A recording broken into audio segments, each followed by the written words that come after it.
80 centimetre ઊંડાઈ સુધી પાણી ભરેલી એક ટાંકીના તળિયે નાનો બલ્બ મૂક્યો છે. દાખલો આપણે કાલે જે થિયરી ભણી ગયા પૂર્ણાંતરિક પરાવર્તન એના પરથી છે. એટલે આ પાણીની ટાંકી છે. હવે જે બધાનું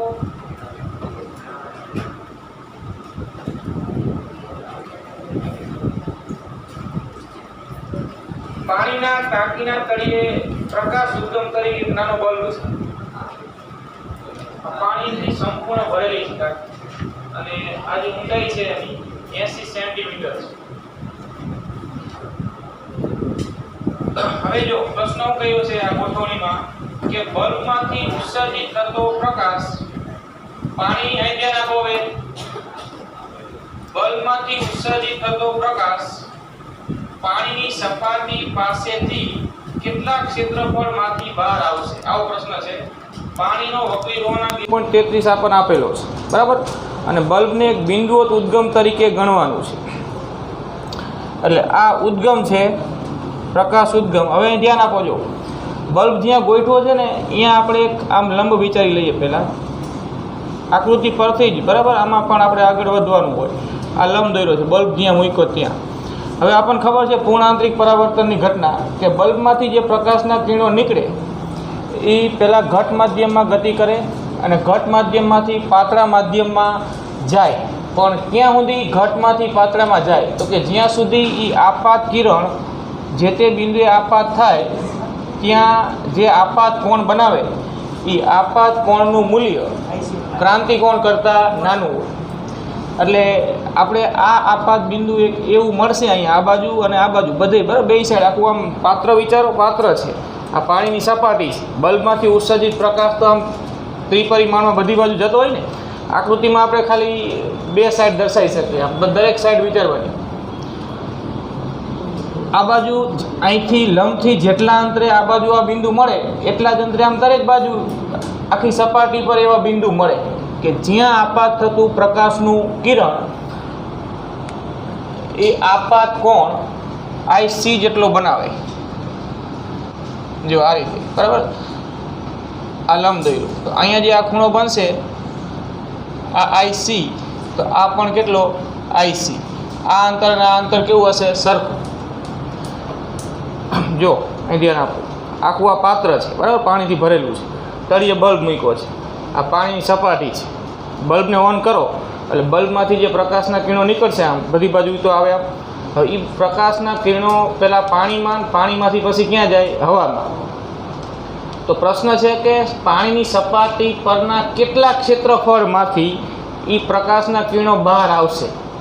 તો એ પ્રકાશના કિરણોને બહાર આવવું હોય આમ જે તે બિંદુએથી આમ વક્રીભવન પામીને બહાર આવવું હોય તો એ જે બિંદુએ આપાત થાય અહીંયાથી નીકળીને સપાટી પરના તે બિંદુએ દોરેલા લંબ સાથે આ જે ખૂણો બનાવે એ ખૂણાનું મૂલ્ય IC અથવા IC કરતાં કેવું હોવું જોઈએ? નાનું. સમજાય આખા વાક્યમાં, બરાબર. તો જ અહીંયાથી વક્રીભવન પામીને બહાર આવશે. IC જેટલો ખૂણો બને ને ત્યારે એ બે માધ્યમોને છૂટી પાડતી સપાટી પર આગળ વધે. IC કરતાં નાનો ખૂણો બને અહીંયાથી નીકળતું કિરણ બહાર નીકળવાનો પ્રયત્ન કરે ત્યારે જે તે બિંદુએથી તો એ વક્રીભવન પામીને આમ બહાર નીકળશે અને IC જેટલા ખૂણા માટે બે માધ્યમોને છૂટી પાડતી સપાટી પર આગળ વધશે. અને જો આ ખૂણાનું મૂલ્ય IC કરતાં વધે તો હવે શું થાય? પૂર્ણાંતરિક પરાવર્તન. પૂર્ણાંતરિક પરાવર્તન થાય જેમ કે અહીંથી નીકળતું કિરણ અહીંયા આપાત થયું તો એ કિરણ આપાત થઈને એના જ માધ્યમમાં પાછું ફરશે. એ પ્રકાશ પાણીમાંથી હવામાં જઈ શકશે નહીં, બરાબર. એટલે હવામાં ક્યાં સુધી એ પ્રકાશ જઈ શકે? તો કે જ્યાં સુધી અહીંથી નીકળતા કિરણે સપાટી પરના જે તે બિંદુ પાસે આપાત થાય ત્યારે બનાવેલો આપાત કોણ ક્રાંતિકોણ જેટલો અથવા એના કરતાં કેવો હોવો જોઈએ? નાનો, બરાબર. એટલે આ IC આ બાજુ એટલા અંતરે IC થાય. અને વિચારો કે આ જે અંતર હોય ને આર્યું એને કંઈક R કહી દઈએ. R તો R ત્રિજ્યાનો જે વર્તુળાકાર ભાગ પાણીની સપાટી પર થાય ને આવું આપણે R ત્રિજ્યાનું વર્તુળ વિચારી લો. તો એ R ત્રિજ્યાના વર્તુળાકાર પરના કોઈ પણ બિંદુએ કિરણ જે આપાત થતું હોય એ અહીંયા આપાત કોણ કેટલો બનાવશે? IC જેટલો. વિચારી શકો ત્રિપરિમાણમાં થોડું. ટાંકી છે, બલ્બ છે, બલ્બમાંથી નીકળતું કિરણ પાણીની સપાટી પરના જે તે બિંદુએ આપાત થઈને બહાર નીકળવાનો પ્રયત્ન કરે છે. એ બિંદુ પાસે દોરેલા લંબ સાથે જે આપાત કોણ બન્યો એ આઈ સી જેટલો બન્યો, અને આ લંબ જે દોર્યો ને ઉદ્ગમ જ્યાં મૂક્યું છે અહીંયા જે લંબ દોર્યો ને લંબથી એ બિંદુનું અંતર આર હોય તો આપણે આર ત્રિજ્યાનું પાણીની સપાટી પર આર ત્રિજ્યાનું વર્તુળ આમ વિચારો તો એ આર ત્રિજ્યાના વર્તુળ પરનું કોઈ પણ બિંદુ એ આ લંબથી કેટલા અંતરે થાય? આર અંતરે, બરાબર. અને એવા બિંદુ પર અહીંથી નીકળતું કિરણ જે આપાત થાય એ કેટલો આપાત કોણ બનાવશે? આઈ સી જેટલો, બરાબર. આર કરતાં વધારે અંતરે જો કિરણ આપાત થાય આમ તો એનું પૂર્ણ આંતરિક પરાવર્તન થાય, અને આર કરતાં ઓછા અંતરે કોઈ પણ બિંદુએ કિરણ આપાત થાય તો એનું પાણીમાંથી હવામાં વક્રીભવન થશે, એટલે કે એ પ્રકાશ બહાર આવશે. એટલે આપણે શોધવાનું શું થયું તો કે આર ત્રિજ્યાનું જે વર્તુળ છે, બરાબર, એનું ક્ષેત્રફળ શોધવાનું થયું. એ બરાબર પાઈ આર સ્ક્વેર શોધવાનું છે. હવે આપણે એ શોધવું હોય તો આર શોધવું પડશે પહેલાં, બરાબર. અને આ જે ઊંચાઈ થઈ ઉદ્ગમથી સપાટી સુધીની એને આપણે એચ કહી દઈએ. એચનું મૂલ્ય તો આપણને આપી દીધું કે 80 સેન્ટીમીટર. આ ખૂણો આઈ સી છે તો આ ખૂણો પણ કેટલો થશે? I C. આ જેડ આકાર થયું જો યુગ્મ કોણ થાય ને આ ભાઈ, એ રીતે આ આઈ સી તો આ બાજુ પણ આ ખૂણો કેટલો થાય? I C. કોઈ પણ એક બાજુનો ત્રિકોણ આપણે ધ્યાનમાં લઈ લઈશું. આ ત્રિકોણ ધ્યાનમાં લેશું આપણે, આ કાટકોણ ત્રિકોણ. આ ખૂણો 90 થાય. પહેલાં એ માહિતી આપી દઈએ, જો સમજે ને આટલી વાતમાં, બરાબર. તો આપણે પહેલાં આટલું અહીંયા માહિતી આપવી પડે. જે પ્રશ્ન કર્યો છે એનો જવાબ મેળવતા પહેલાં કે ઉદ્ગમમાંથી નીકળતું પ્રકાશનું કિરણ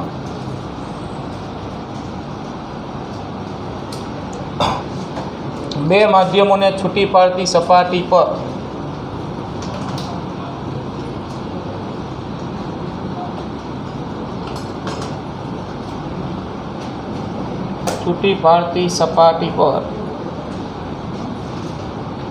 ક્રાંતિકોણ કરતાં ઓછો આપાત કોણ બનાવે? ક્રાંતિકોણ કરતાં ઓછો આપાત કોણ બનાવે તે પાણીમાંથી હવામાં વક્રીભૂત થશે.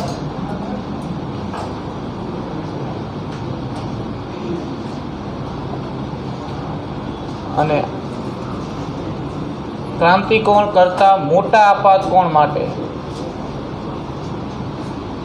ક્રાંતિકોણ કરતાં મોટા આપાત કોણ માટે કિરણનું પૂર્ણ આંતરિક પરાવર્તન થશે.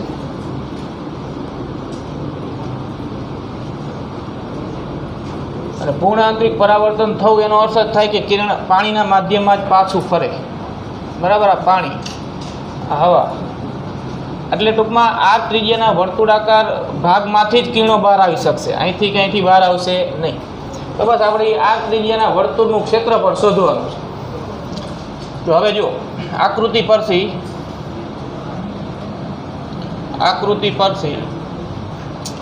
આ ખૂણો 90 છે, આ અંતર h છે અને આ અંતર r છે. આપણે r શોધવું છે, બરાબર. આ ખૂણો આઈ સી છે. આપણને ખૂણાનું મૂલ્ય પણ આપ્યું નથી. આઈ સી કેટલું એ આપણને આપી નથી દીધું, બરાબર. ખાલી આપણને મૂલ્ય તો એક જ આપ્યું છે. એક આ 80 સેન્ટીમીટર ઊંચાઈ છે અને પાણીનો વક્રીભવનાંક આપ્યો છે 1.33. પાણીનો વક્રીભવનાંકને N2 નામ આપો તો N2 બરાબર 1.33. હવાનો વક્રીભવનાંક N1 બરાબર 1. તો આકૃતિ પરથી આપણે આ કાટકોણ ત્રિકોણ માટે કંઈક નામ આપી દઈએ કે ઓ એ અને આ બી. તો કાટકોણ ત્રિકોણ ઓ એ બી માટે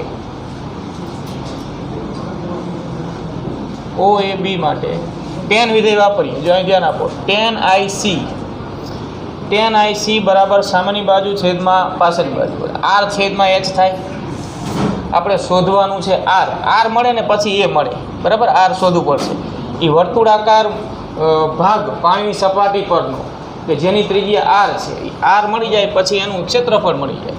તો r ને કરતા બનાવો તો r બરાબર h tan IC આ સમીકરણ નંબર 1 કહી દો. આપણી પાસે એચ છે પણ આઈસી નથી, બરાબર, એટલે આપણને કંઈ સીધો જ જવાબ મળશે નહીં. તો આપણે આઈસી સંબંધિત સૂત્ર યાદ કરીએ. જો આપણે કાલે સૂત્ર જે બનાવ્યું હોય, બરાબર, સાઇન આઈસી બરાબર 1/n, અથવા તો આમ લખીએ n1/n2. n1 બરાબર 1 અને n2 બરાબર n, અને n આપણને આપ્યું છે 1.33. સાઇન આઈસી બરાબર 1/n, આ સમીકરણ નંબર 2 કહી દો. હવે આપણે જોઈએ છીએ અહીંયા ટેન આઈસી, આ શું છે? સાઇન આઈસી, બરાબર. તો સાઇન આઈસી પરથી કોસ આઈસી મળે, અને કોસ અને સાઇન પરથી ટેન મળે, એવું વિચારવું પડે અહીંયા થોડું ત્રિકોણમિતિ. તો આપણે આ સૂત્ર એક યાદ કરીએ ત્રિકોણમિતિનું, કે કોસ સ્ક્વેર થીટા, એટલે કે અહીંયા કોસ સ્ક્વેર આઈસી બરાબર 1 - સાઇન સ્ક્વેર આઈસી, આવું લખાય. કોસ સ્ક્વેર થીટા બરાબર 1 - સાઇન સ્ક્વેર થીટા. તો કોસ થીટા બે બાજુ વર્ગમૂળ લઈ લઈએ, એટલે થીટા એટલે અહીંયા આઈસી ટૂંકમાં, એટલે કોસ આઈસી બરાબર વર્ગમૂળમાં 1 - સાઇન સ્ક્વેર આઈસી. હવે સાઇન આઈસી એટલે 1/n છે, સાઇન આઈસી બરાબર. તો અહીંયા 1/n મુકાય ને સાઇન આઈસીની જગ્યાએ, એનો વર્ગ છે તો વર્ગ કરી મૂકો. તો કોસ આઈસી બરાબર √1 - સાઇન સ્ક્વેર આઈસી એટલે 1/n².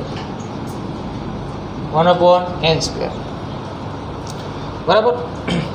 અને આપણે કિંમત મૂકી દઈ તો જો અહીં કિંમત આપણે મૂકી શકીએ કે n એટલે 1.33 છે, અને જો n2 બરાબર n બરાબર 1.33, ને 1.33 એટલે 4/3 કહેવાય.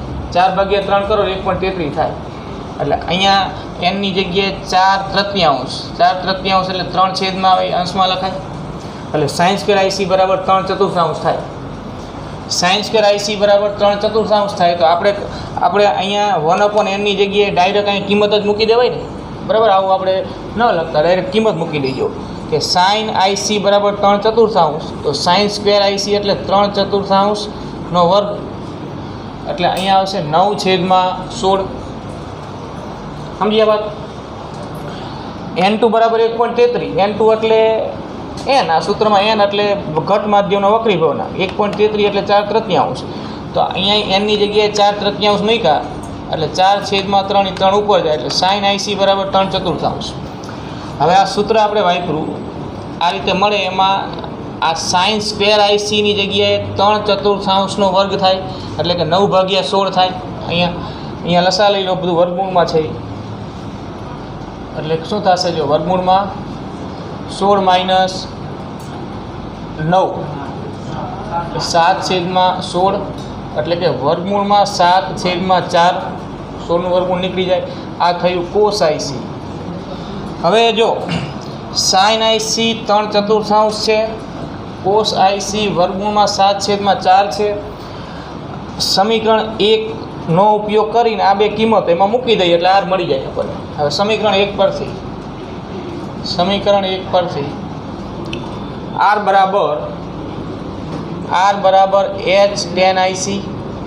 tan આઈસીની જગ્યાએ લખાય સાઇન આઈસી છેદમાં કોસ આઈસી. સાઇન આઈસી કેટલું? 3/4. આ 3/4 છેદમાં કોસ આઈસી વર્ગમૂળમાં 7/4. અહીંયા 4 કેન્સલ થઈ જાય. જો હવે આ સાદરૂપ આપી દો ને, h નું મૂલ્ય આટલું, h 80 સેન્ટીમીટર એટલે 0.8 મીટર, h મૂકી દેવાનું, અને r મળી જાય. r મળી જાય એટલે પછી આ સૂત્ર એનું મૂકો એટલે ક્ષેત્રફળ મળી જાય, બરાબર. હવે ખાલી કેલ્ક્યુલેટરમાં ગણતરી રહી.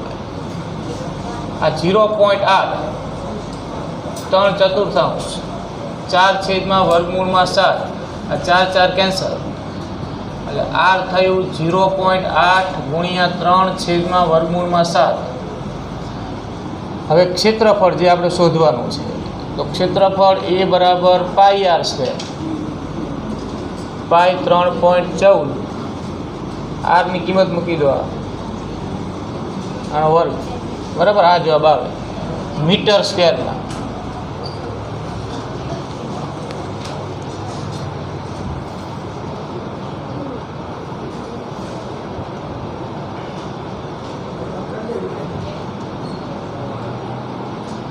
સાથે સાથે. અને જો આ રીતે છે રકમમાં તમને બુકમાં રકમ જુઓ, રકમમાં તમને 3 આકૃતિ આપી છે. આ પહેલી આકૃતિ એમાં આ હવા છે, આ કાચ છે અને આ 2 માધ્યમોને છૂટી પાડતી સપાટી છે. પ્રકાશનું કિરણ, જો અહીં ધ્યાન આપો, પ્રકાશનું કિરણ હવામાંથી ક્યાં જાય છે? કાચમાં. આ તીર મૂક્યું ને, જો હવામાંથી કાચમાં જાય છે. આકૃતિ રકમમાં આપી છે. અહીંયા જે ખૂણો બને છે આ લંબ સાથે, આ લંબ દોર્યો છે. આપાત કોણ 60નો છે અને વક્રીભવન કોણ 35નો છે. પાતળામાંથી ઘટમાં જાય એટલે લંબ તરફ વળે. વક્રીભવન કોણ આપાત કોણ કરતાં નાનો હોય. આ પહેલી આકૃતિ. બીજી આકૃતિમાં આ હવા છે અને આ પાણી છે. આ 2 માધ્યમોને છૂટી પાડતી સપાટી છે. પ્રકાશનું કિરણ હવામાંથી પાણીમાં જાય છે, હવામાંથી પાણીમાં, બરાબર આ રીતે. અને હવામાંથી પાણીમાં એટલે પાતળામાંથી ઘટમાં જ જાય છે. અહીંયા પણ અહીંયા ઉપર હવા આપી છે, નીચે પાણી છે. આ આપાત કોણ થયો 60 અંશનો. આ વક્રીભવન કોણ છે 41 અંશ, બરાબર. કદાચ તમારી બુકમાં અહીંયા 47 લખ્યું હોય ને તો 41 કરી નાખજો. આ 41 છે. અને ત્રીજી આકૃતિમાં જો અહીં ધ્યાન આપો, ત્રીજી આકૃતિમાં આ કાચ છે, આ પાણી છે, બરાબર. આ કાચ અને આ પાણી. અને પ્રકાશનું કિરણ પાણીમાંથી કાચમાં જતું દર્શાવ્યું છે. આ 2 માધ્યમોને છૂટી પાડતી સપાટી. પ્રકાશનું કિરણ પાણીમાંથી કાચમાં જાય છે, પાણીમાંથી કાચમાં. એટલે આ થયું આપાત કિરણ. આ આપાત બિંદુએ સપાટીને દોરેલો લંબ. આપાત કોણ અહીંયા 45 છે અને કાચમાં જાય છે. એટલે અહીંયા જો પાણીમાંથી કાચમાં એટલે પાતળામાંથી ઘટમાં જ જાય છે ને, એટલે અહીંયા વક્રીભૂત કિરણ લંબ તરફ જ વળતું હોય. એટલે વક્રીભૂત કિરણ આ રીતે આપ્યું છે. અને અહીંયા જે આ વક્રીભવન કોણ બને ને એ કેટલો, એને કંઈક આપણે નામ આપી દઈએ થીટા. આ થીટા કેટલો, આવો પ્રશ્ન છે. આકૃતિ પરથી જ આખો દાખલો, બરાબર, તમને પૂછ્યો છે. વક્રીભવનાંક આપણને કોઈના આપ્યા નથી, એટલે આપણે ડાયરેક્ટ નથી લઈ લેવાના. વક્રીભવનાંક આપણે પાણી માટે આટલો અને કાચ માટે આટલો એમ સીધા લઈ લેવાના નથી. વક્રીભવનાંક આપ્યા નથી, પણ એના બદલામાં આપણને ઉપરની 2 આકૃતિ આપી છે, એના પરથી પહેલાં એ શોધી નાખવાના અને પછી આપણને આ ખૂણો મળશે. જો એટલે હું કહું એ પ્રમાણે તમારે ક્રમશઃ સ્નેલનો નિયમ વાપરતો જવાનો છે. આ પહેલી આકૃતિ એ માટે આપણે સ્નેલનો નિયમ વાપરીએ. કિરણ હવામાંથી કાચમાં જાય છે અને આ હવા માટે વક્રીભવનાંકને આપણે સંજ્ઞા આપી દઈએ એને. કાચ માટે વક્રીભવનાંકને NG કહી દો, બરાબર. એર હવા માટે NA ને આ ગ્લાસ NG. તો જો આ આપાત કોણ 60, વક્રીભવન કોણ 35, કિરણ હવામાંથી જાય છે કાચમાં. અહીંયા સ્નેલનો નિયમ વાપરીએ, સૂત્ર બનશે NA sin 60 બરાબર NG sin 35, બરાબર. આકૃતિ એ માટે કરીને ગણતરી કરો આગળ અને એ સૂત્ર મૂકીને એના પરથી NG શોધો. એને 1 લઈ લેવાનું, એને બરાબર 1. હવા માટેનો વક્રીભવનાંક 1 લઈ લઈએ આપણે. આકૃતિ એ માટે સ્નેલનો નિયમ વાપરી NG શોધવાનું છે. હું તો ગણું છું અહીંયા. હા, આકૃતિ આ રકમમાં આપેલી છે આપણે. હા, અને NG મેળવો. NG એટલે કાચનો વક્રીભવનાંક. આના પરથી મેળવવાનો, આના પરથી પાણીનો મેળવવાનો. હે થીટા આ ને માપ આપેલા છે, લેવા જ પડે. હું ઘણું જોઉં કર સ્નેલનો નિયમ વાપરીએ એટલે મૂકવાના જ હોય ને આપણે. અહીંયા આપાત કોણ અને વક્રીભવન કોણના ડાયરેક્ટ મૂલ્યો જ મૂકી દેવાના. સંજ્ઞા આપી નથી, મૂલ્યો જ ડાયરેક્ટ સ્નેલના નિયમમાં. જો અહીં ધ્યાન આપો, એવું હોય તો થોડું તમને હું ગણાવું પછી આગળ વધો. જો મૂળ નિયમ આ છે ને કે કિરણ છે એ આ રીતે આમ જતું હોય, આ રીતે આમ જતું હોય. આ આપાત કોણ I, વક્રીભવન કોણ R. આ વક્રીભવનાંક N1 હોય ને આ N2 હોય. તો આપણે આ સ્નેલનો નિયમ શું લખીએ? N1 sin I બરાબર N2 sin R, બરાબર. આ મૂળ સ્વરૂપ થયું. તો આ હકીકત અહીંયા વાપરવાની ને અહીંયા વાપરવાની. અહીંયા વાપરશો એટલે NG મળશે અને અહીંયા વાપરશો એટલે NW પાણીનો વક્રીભવનાંક મળશે. હવા માટે એને બરાબર 1 લેવાનું. તો આકૃતિ એ માટે આવું થાય. જો આકૃતિ એ માટે સ્નેલનો નિયમ સૂત્ર મૂળ જે છે એના પરથી અહીંયા આ સંજ્ઞાઓ કંઈ આપી જ નથી, ડાયરેક્ટ મૂલ્યો જ આપ્યા છે. તો આપણે તો ખૂણાના સીધા મૂલ્યો જ મૂકી દેવાના ને સૂત્રમાં. તો આવું થાય. જો અહીં ધ્યાન આપો. કિરણ હવામાંથી કાચમાં ગયું એટલે અહીંનો વક્રી ભવનાંક n એ આપાત કોણ 60 એટલે n a sin 60 બરાબર n g sin 35. n a sin 60 બરાબર n g sin 35 બરાબર. હવે n a બરાબર 1 n a બરાબર 1 sin 60 n g sin 35. તો આપણે n g શોધવું છે. તો n g ને કરતા બનાવો. n g એટલે કાચનો નિરપેક્ષ વક્રી ભવનાંક કે કાચનો વક્રી ભવનાંક. તો આ sin 35 આમ છેદમાં આવે એટલે n g બરાબર sin 60 છેદમાં sin 35. હવે જો આ મૂલ્યો નેચરલ સાઇનના કોષ્ટકમાં જોવા પડે. એટલે તમારી પાસે નેચરલ સાઇનનું કોષ્ટક હોય એમાં મૂલ્યો જોવું. sin 60 કેટલા થાય? sin 60 અંશ અને 0 મિનિટ એટલે √3/2 નું બરાબર આંકડો જ સીધો એક આંકડો. ના આમાં આ નહીં મૂકવા પડે ને, એ મૂકો. ઓકે છે તમારી પાસે કોષ્ટક? કોઈની પાસે છે? લાવો.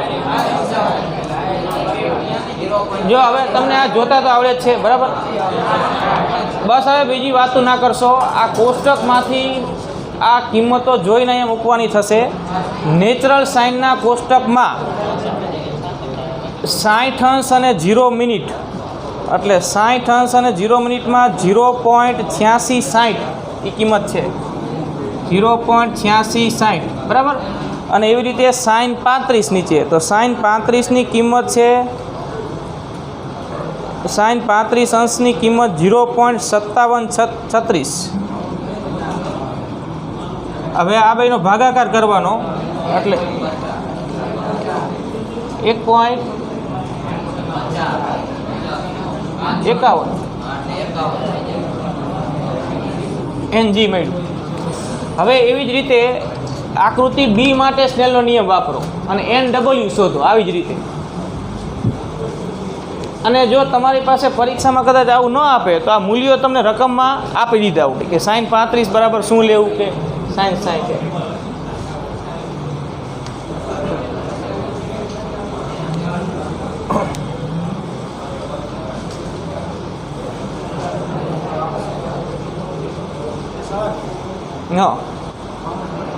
આકૃતિ બી પરથી જો હવે ધ્યાન આપો, ગણતા રહેજો. આકૃતિ બી માટે સ્નેલનો નિયમ વાપરીએ તો આકૃતિ બીમાં આ ખૂણો 41 છે, આ ખૂણો 60 છે. તો કિરણ હવામાંથી ક્યાં જાય છે? પાણીમાં. હવામાંથી પાણીમાં જાય છે. તો સ્નેલના નિયમ અનુસાર સૂત્ર બનશે n a sin 60 બરાબર NW sin 41. n a sin 60 બરાબર NW sin 41. હવે n એ બરાબર 1 મૂકી દો. આપણે NW શોધવાનું છે. હવાનો વક્રી ભવનાંક 1 NW બરાબર n a sin 60 આ છેદમાં આવે આ બાજુ sin 41 આમ છેદમાં.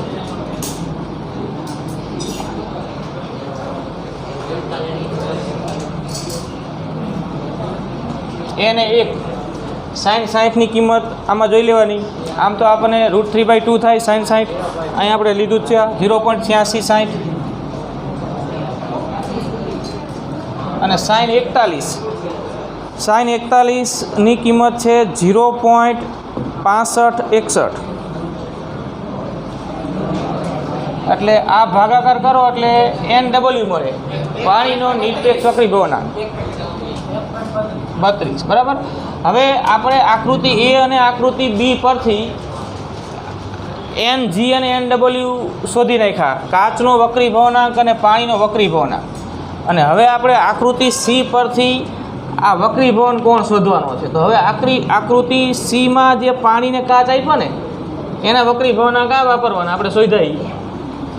અને આકૃતિ સી માટે સ્નેલનો નિયમ વાપરો અને એમાં આ ખૂણો થીટા શોધવાનો છે. કિરણ જાય છે ક્યાંથી ક્યાં, કિરણ જાય છે ક્યાંથી ક્યાં, પાણીમાંથી કાચમાં. સૂત્ર બનાવો છેલ્લું. અહીંયા વક્રી ભવનાંક NW, અહીંયા વક્રી ભવનાંક NG, એટલે NW sin 45 બરાબર NG sin થીટા. આ થીટા શોધવાનું છે બરાબર. એટલે હવે આકૃતિ સી માટે, આકૃતિ સી માટે સ્નેલનો નિયમ, સૂત્ર બનશે NW sin 45 બરાબર NG sin થીટા બરાબર. આપાત કોણ આપ્યો છે અને વક્રી કોણ શોધવાનો છે, એટલે NW sin 45 બરાબર NG sin થીટા. તો બસ એ સૂત્રમાં NW NG મૂકી દો, sin 45ની કિંમત મૂકી દેવાની, એટલે sin થીટા મળશે ને એના પરથી થીટા મળશે બરાબર. પહેલાં sin થીટા મળે, sin થીટાને કરતા બનાવો તો sin થીટા બરાબર NW sin 45 છેદમાં NG. હવે NW 1.32 સમજો છો ને, 1.32 sin 45 1/√2 થાય અને એને 1/√2 એટલે 1 છેદમાં વર્ગમૂળમાં 2 એ ભાગાકાર કરો એટલે 0.7071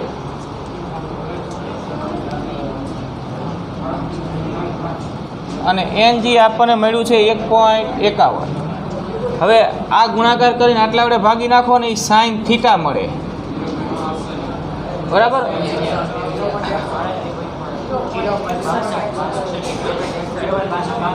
જીરો પોઈન્ટ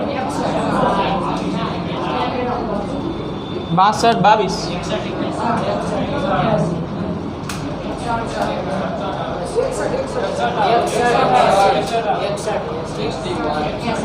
આ ગુણાકાર કરો આટલા વડે ભાગો.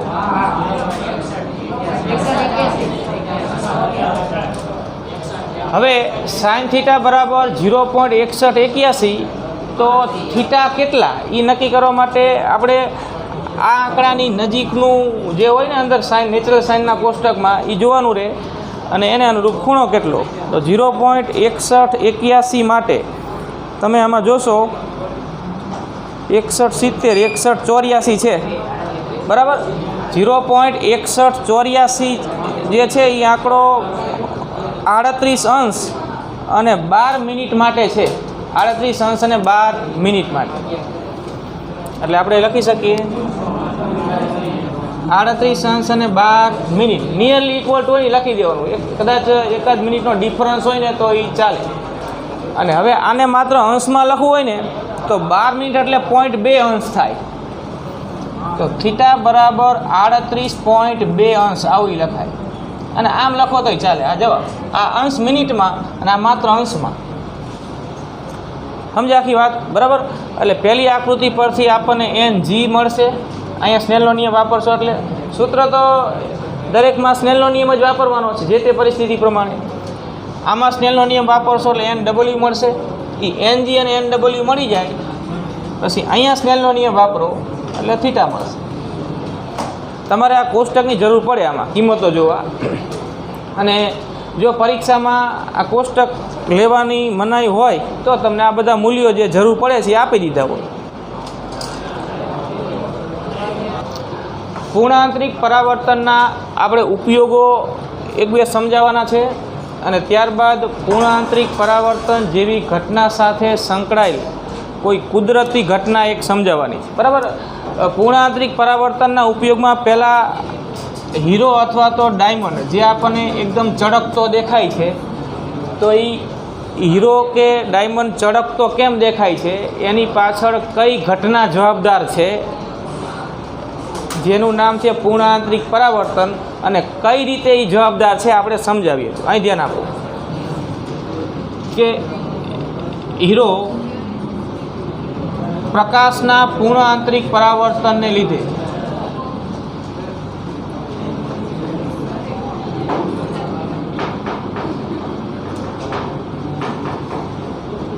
છે? ચળકતો દેખાય છે.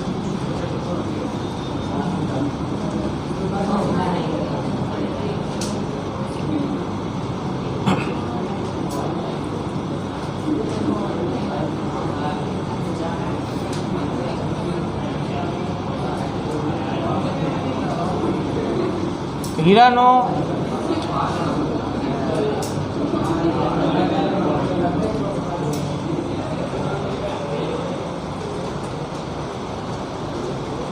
એટલે તમને નથી સરળ ભાષામાં ખ્યાલ નથી આવતો, તમને એમ કહો હે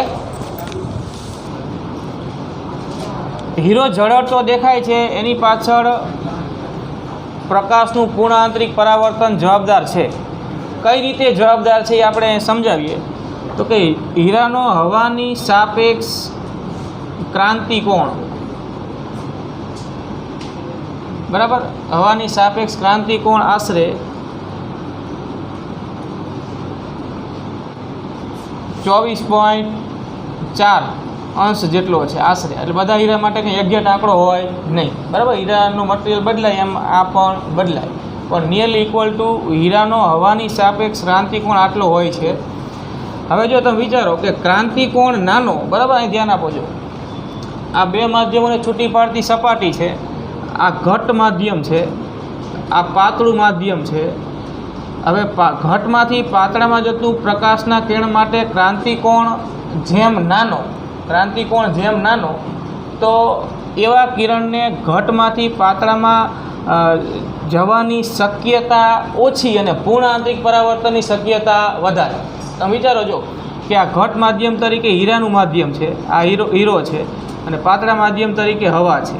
તો ઘટમાંથી પાતળા માધ્યમમાં કિરણ આમ જાય અને જે તે બિંદુએ આપાત થાય, હીરાની અંદરથી પ્રકાશ બહાર જવાનો પ્રયત્ન કરે અને જે તે બિંદુએ આપાત થાય બે માધ્યમોને છૂટી પાડતી સપાટી પર, અહીંયા એ ખૂણાનું મૂલ્ય જો આના કરતાં ઓછું હોય તો જ હીરાની અંદરથી પ્રકાશ ક્યાં જઈ શકશે? હવામાં. જો એ આપાત કોણનું મૂલ્ય આના કરતાં વધી જાય તો એનું અંદરને અંદર શું થશે? પૂર્ણ આંતરિક પરાવર્તન. તો આનો અર્થ એવો થયો કે જેમ ક્રાંતિકોણ ઓછો, બરાબર, હીરાનો હવાની સાપેક્ષ ક્રાંતિકોણ અન્ય માધ્યમ કરતાં કેવો હોય છે? ઓછો હોય છે. જેમ ક્રાંતિકોણ ઓછો તેમ ઘટ માધ્યમમાં જ પૂર્ણ આંતરિક પરાવર્તનની શક્યતા વધારે.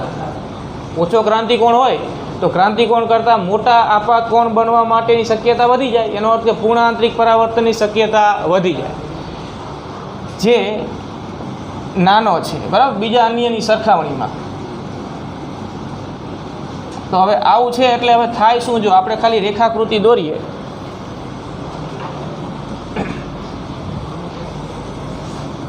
કે હીરો છે એમને અનિયમિત આકારનો હોય ને તો એટલો ચળકતો નથી દેખાતો, પણ એની પર ચોક્કસ આમ પેલ પાડવામાં આવે, એની પર ચોક્કસ સપાટી ઘસવામાં આવે, બરાબર, ચોક્કસ એને આકાર આપવામાં આવે. સામાન્ય રીતે હીરાનો આકાર આપણે આ રીતે લેતા હોય, આવો આકાર આપવામાં આવે એટલે હીરો કંઈ પોતે પ્રકાશિત નથી, બરાબર, એ પોતે કંઈ પ્રકાશ ઉત્પન્ન કરતો નથી, પણ છતાંય ચળકતો દેખાય છે. એનું કારણ શું?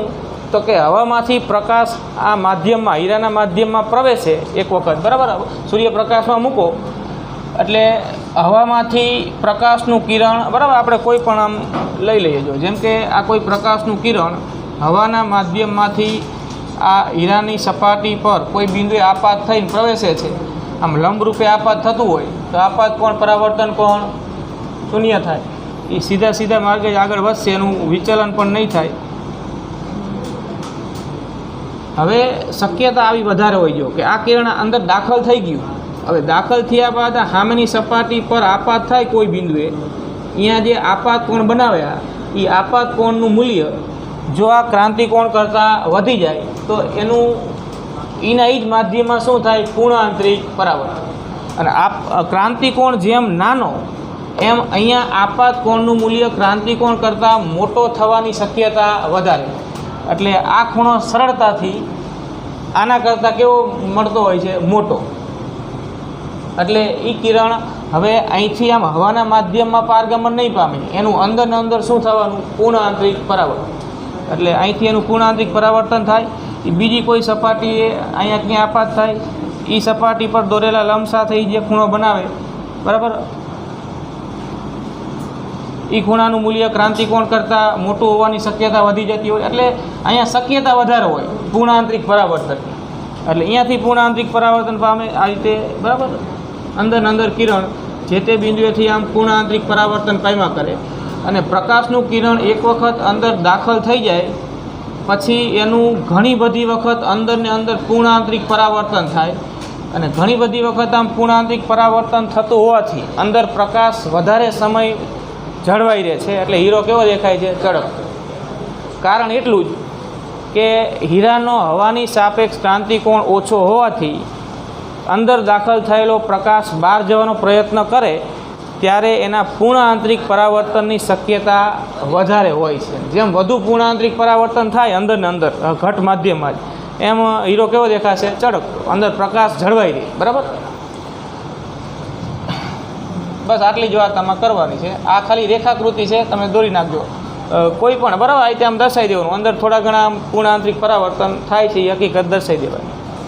પૂર્ણાંક એવું કંઈ માપ નથી દર્શાવવાનું. એક માર્કમાં આવો પ્રશ્ન પૂછાતો હોય છે તો ધ્યાનમાં રાખજો કે હીરો ચળકતો દેખાય છે એની પાછળ કઈ પ્રકાશીય ઘટના જવાબદાર છે? તો કે પૂર્ણાંતરિક પરાવર્તન, બરાબર. હીરાનો ક્રાંતિકોણ ધ્યાનમાં રાખજો, હવાની સાપેક્ષ. હવાની સાપેક્ષ ક્રાંતિકોણ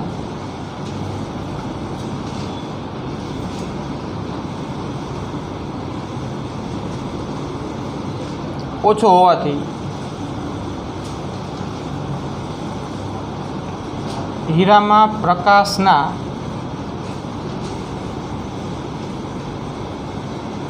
પૂર્ણાંતરિક પરાવર્તનની શક્યતા વધે છે.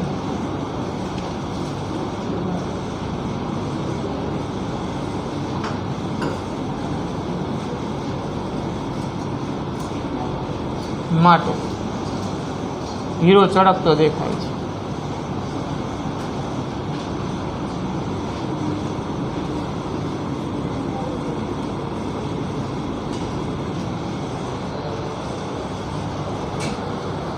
અને ક્રાંતિકોણનું આ મૂલ્ય બીજા અન્ય કોઈ ઘટ માધ્યમ કરતાં ઓછું કહેવાય, બરાબર, હીરા માટે.